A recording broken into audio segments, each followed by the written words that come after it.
Hello guys and welcome back to my channel. Today we'll be diving into episode 4 of the rescue series, Survive for 20 minutes. Again, we're going to jump into this, head in, and not grab any parts. I just want to show that we can beat every one of these missions without any of those additional parts that are within the space station. Here we go. Warning. Reactor meltdown imminent. Another thing to do is before you start here, if you want to restart or whatever, you can always hit start again. But if you wanted to see if there's anything that might be out of order, you can actually open this up, and it might actually give you some. I'm not sure. Yeah, no, this is it. Everything's here. It might give you some idea if there's anything special or missing, or maybe what systems you won't have. Like I know I won't have a computer. I don't know, just a little bit of tips for other scenarios as well, that you could actually take a look around the pod during this section here to see if anything is out of order before you even begin. And let's go, start the mission now. Alright. Set up our manual as always. Can I grab it? There we go. Alright, I'll put that down right here. And we can see our codes. Pretty clean, yep. Alright, we can turn on systems that are not turned on. We have the 20-minute counter going. Alright, and everything seems to be going in order. Now, I don't know what I'm going to be experiencing. Interesting. So we're going to be okay here. I want to make sure everything is clean. I'm thinking about turning this off, but you know, most people won't. So for now, I'm going to leave it on. I'm going to leave on the oxygen generator. I don't actually need it, but I will keep it on. Let's play this generically and see what events we have. I'm going to go ahead and open these though. Save some time in case you have to act fast.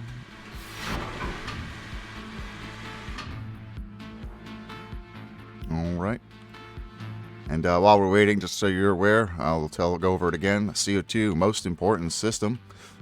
This one you want to try and keep on it the most because CO2 actually goes up really fast and will quickly drop your breathability. One of the fastest things to lose it. Oxygen's not as important when it comes to the system itself because you can take these bottles out and drop them. And you can press E or F, whatever is on your controller, to open them, and the bottle will vent. Then you'll want to pick it up really fast because, especially in 0G, where it'll go flying everywhere. And then the other option is you could just bump it up against the side here, because the way this game works is if the center reticle is on something, you can interact with it. So if I bump this up against the side, you'll see my center reticles there, and I can open up this bottle, and then I can just put it back. And yeah, if I put it back, it stops it from just venting. But by venting it, I'm able to put oxygen in the air. So it's a nice little trick. You can use the bottles too. Any of the bottles will allow you to do that. So, obviously if you can vent the bottle by hand, you don't need this machine. But you do need it for the CO2 because this doesn't actually empty, it fills. So you're pulling CO2 out of the air. That's why this is one of the most important systems in this entire pod. The other thing is this is the temperature machine, which is important. Another thing to note is that devices... Oh, we're in a cold. Let me turn these off. Hold on one second. Save some power. Okay. You don't need that. Alright, that's already off. Excellent. We don't need that. I'm going to go ahead and swap these bottles out.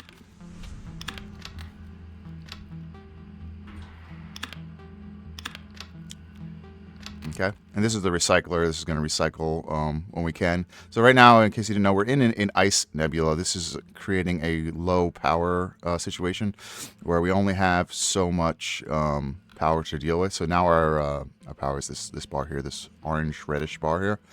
This is the current power level. The blue bar is what we're asking for. We're fixed basically at this much power output from the atomic pile. That's basically what this event does. A big chunk is going to come from here as well.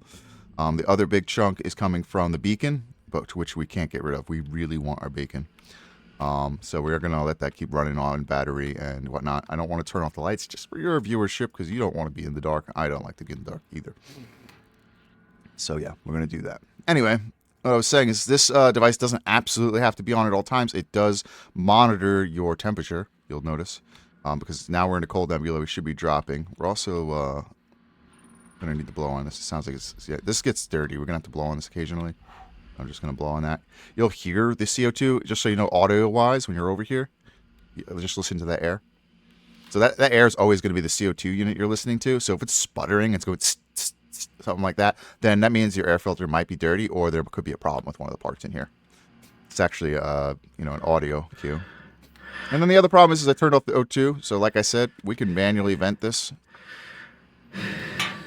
to get our breathability back up. And you'll see right there, you can just look at this screen right here for breathability. And our breathability went right back up. Yeah, and so what I'm trying to do is minimize my power usage by turning off devices I'm not using. And here we can take a look to see how close you are. You can see that I'm only using a slightly more now with the gravity off to, drain the batteries out. And you see I am using the battery. What I am going to do here is this battery here, very large battery, very nice battery, best battery in this whole pod. I'm going to swap that out here because we want our beacon on as long as possible. I can live without gravity. I can't live, and I guess I could live without the beacon too, but who wants to be here longer than we have to be? So yeah, I'm going to do that. See what else we can do. All right. So yeah, what I did is I turned this off to save power. I know what you're going to say. Oh, it's going to get cold. So yes, it's going to get colder in here, basically. So we're going to have to turn it on at some point to avoid freezing if this event doesn't end soon enough, which you can do. The other thing you can do if you want to save power is take things out. Like if I take out this screen, it's going to use slightly less power. Not a lot. I don't even know if it's enough to register on there. It might be actually. Hard to see if I can do both at the same time. Hard to do that, huh? Can I go down? Can I do this? No. Oh well. It's hard to do it fast. I mean, I think it did go down. Just hard to see. But yes, it definitely uses less power. I don't know if that shows it registers there. It's just a small move on the needle. But you could take out parts if you wanted to as well, because this device will still run without a monitor. It will still run without these cautions, and all of that slightly reduces the power that system will be pulling because they won't be installed. That said, you should also know that if a part is broken and installed, so if this was a completely broken panel and I just left it there, it would still draw the power that panel uses, even if it's not working. So in order for it to not draw power, you actually have to pull the part off. And I like to store things in these drawers, like this is storage here. If I wanted to, I could just do this for now, and I'd start nice and neat. You don't want things cluttering it up because they can get stuck between the drawers. You see how these drawers close and open? If items get stuck in between, they won't be able to close or open, and then you'll be sitting there trying to finagle your mouse around it, trying to find that item that got stuck. So for as long as possible, try not to let things get stuck. All right, we're going to need some more oxygen, no problem. Going to go ahead and vent. I'll do it the way some people would do it. I pressed E while it was off my hands and grabbed it really fast, and then I put it back. That's how you might start off if you don't get used to bumping it and hitting it to the center of your reticle, because it's, the center reticle where the white dot is where your interact is. Okay, still in this deep.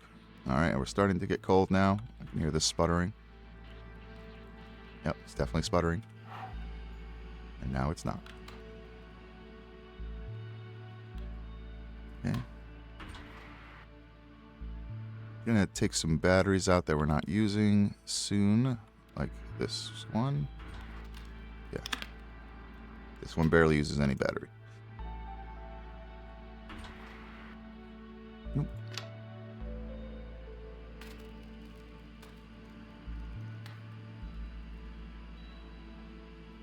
All right, we're coming out soon.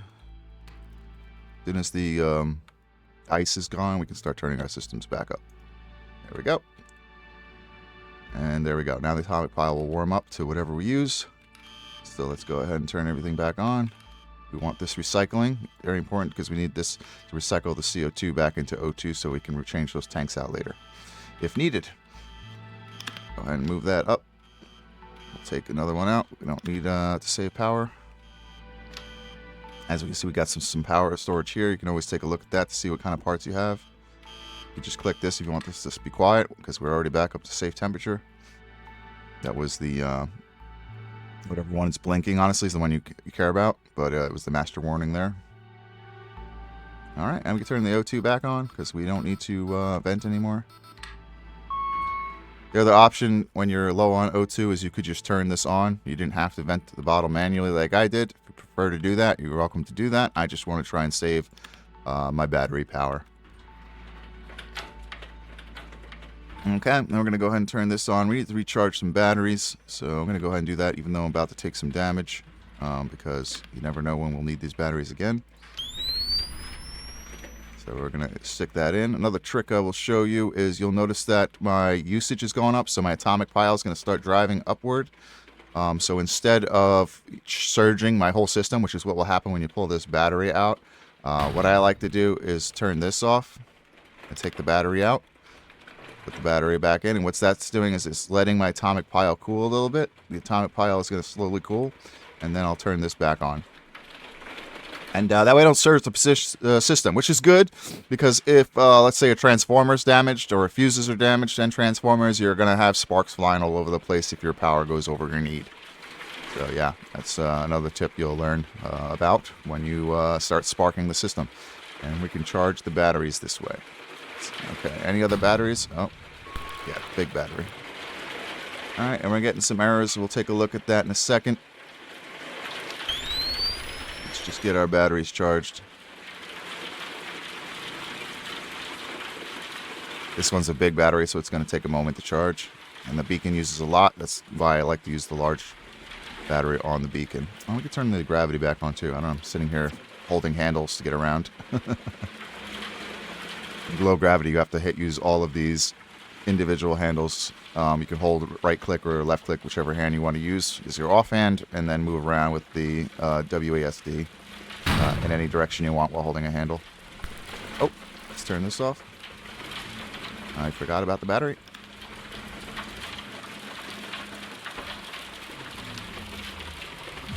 Yep, I'm aware. Alright.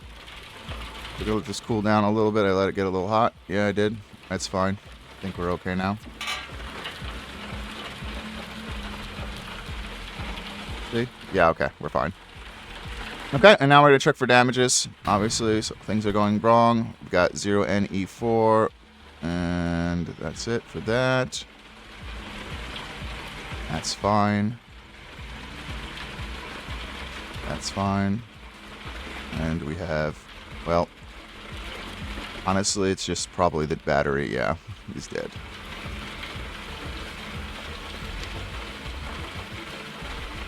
Okay, so 0NE4. What does that mean? Low battery? I don't know. Let's take a look first before we go looking up codes.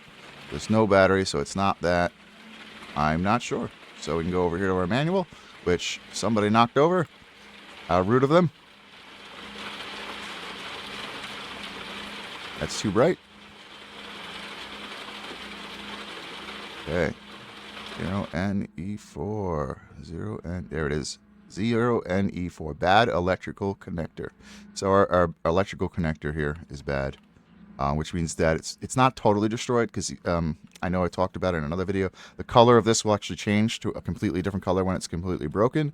So it is putting out power. However, this is a damaged connector. So if we want to fix it, we can turn this off. See if we have any spares. Electrical storage. We don't. So we could just steal this from another system if we wanted to. Like this one for now. Put that back up there. And I'll do that. And yeah, that'll definitely be fine for now. We might need this pressure machine at some point, in which case I'll have to steal from another system temporarily, maybe the oxygen. But we definitely can do that. We don't have to, but we can. All right. See what systems we have extras of. Switches. I don't care about the beepers. All right. So that's that. And everything seems fine. I mean, I'm sure there might be parts in systems that don't have all monitors that's damaged, but as long as they're working, we're fine. I'm going to go ahead and blow on this. Well, we're waiting. I don't know what the next event will be, but let's... oh, what's this? BKEE. Oh, empty bottle. So our oxygen bottle's empty, so let's go ahead and swap that out. So when I see an error code, I like to look at the systems real quick just to see if something quickly pops out. No need to waste your time looking up error codes if it's an obvious thing like, oh, the tank's empty, and you know, it's something you can see visually. Same here, we're about to have a full CO2, so let's go ahead and swap that, get those start pumping. Look out the window every once in a while, because you never know if there's an event going on. You don't want to get caught off guard by the events, especially when I'm just sitting here blabbing on and something can happen. Like here we go. Alright, so we're going through an electrical event. Now this one's one we want to run all batteries. We have to turn everything off as fast as possible to try and not get dead. Oops. Step back.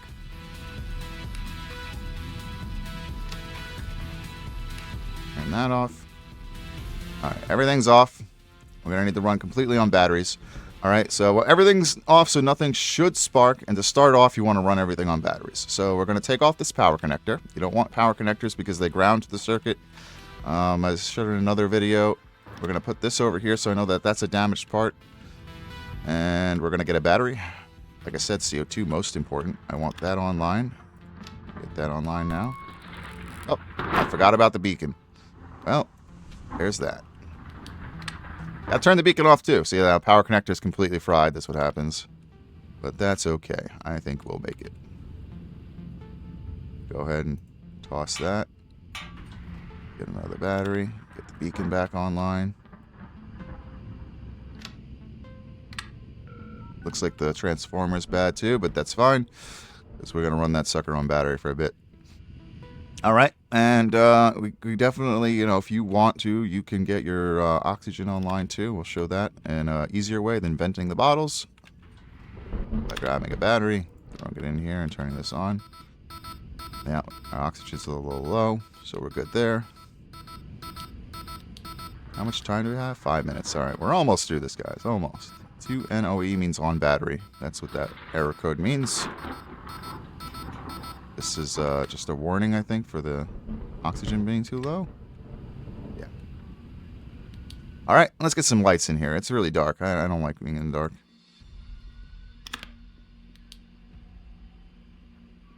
Oh, we're out of the event. Never mind. Let's get our power back on.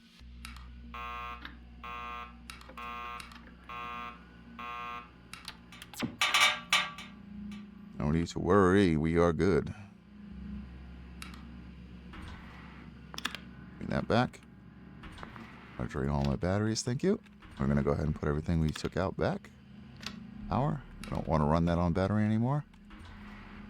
Turn that off. Give me my power connector. Turn that back on after taking the battery out. There we go. These batteries back in. Now we may need to use the pressure machine. I think I'm just going to run that sucker on battery. This, we're going to need to run that on power. We're going to use... Now, lost the parts, didn't I? Never mind. We're just going to run that on battery. Turn that back on. Get the sucker back on.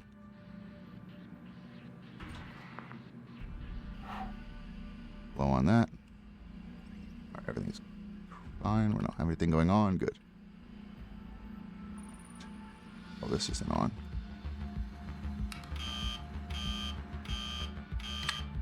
Yep. Alright, cool. Okay. I'm going to charge some batteries while we're waiting because our beacon needs to keep working and we are running out of batteries. And we have a battery down here, so if something happens that we need pressure, we can run this on battery and we'll be A-okay.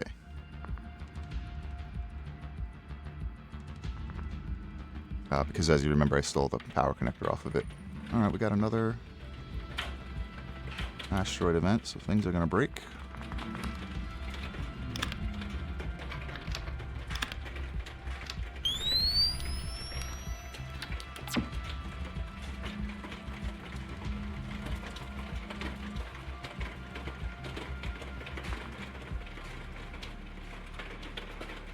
Let's go ahead and... Oh, well, it don't matter right now because I can't see the monitors.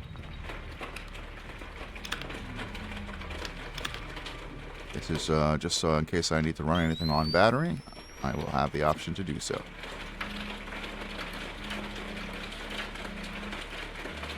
Alright, excellent. Get this out.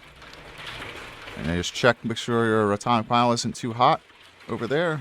As you can see, looks pretty good to me. I have a lot of systems on, so that should be a okay time to turn the power on. Yeah, everything's fine. Okay, let's go ahead and switch these monitors and see what kind of error codes we got. We got a 0BEA. Something's wrong over here. I think that's the power connector, if I recall from last time. That's what we saw. We're going to go ahead and check that in a moment. Uh-oh. 0BEA. Nothing obvious. Down here, 0BEA. Nothing obvious. Alright, let's see here. I'm knocking over my stuff. I need this. 0BEA is a bad power transformer. 0BEA is a the transformer is the bigger one of the power supplies. Okay, can you stop that? That's this device right here, power transformer. We do want those to be working. They aren't dead, as you can see. They're not like different color, but they aren't operating at peak efficiency. Not going to worry about it because they're not completely broken. Unless I have some extras, maybe we'll swap them out. Let's see here. We don't. This is where one would be, and this is where the other would be. So for now, we're just going to live without it. If we wanted to, we could. Okay, this battery got messed up. What we could do, and let's see what the system has. Quite a few problems.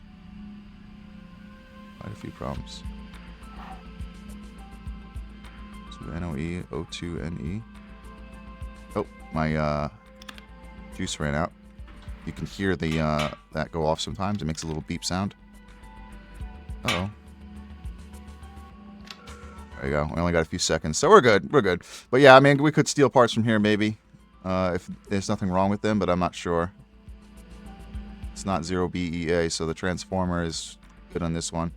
So I could, you know, if I wanted to take this out, obviously, because I absolutely want my CO2 working at its best, I could do that and then temporarily put this back. Anyway, I think we're going to make it, guys. 20 seconds to go. Yes. Can you hear me? It's me. I'm aboard the rescue ship. Woo! We're almost there. Just keep your beacon online a few more seconds so we don't lose you. We're going to bring you home, alright? Yes, excellent. Alright, guys, and that's it. That's the 20-minute scenario. We're about to get picked up here. And like I said, one of the important things to do is keep that beacon online so you're not sitting around doing nothing near the end, or that you're not getting hit by events you shouldn't have to deal with because let the beacon go offline. That's important, and as well as keeping the CO2 online. It's one of the fastest ways to it'll kill you because, like I said, you can survive by venting the bottle on the O2, and that usually brings your breathability back up. And temperature control is usually not deadly right away. It takes quite a while. You'll get a lot of hints like you're freezing. You'll be able to get that back online. Anyway, thanks for stopping by, guys. I hope you enjoyed the video and helped you out a little bit. Hope to see you in the next one. Take care. Bye.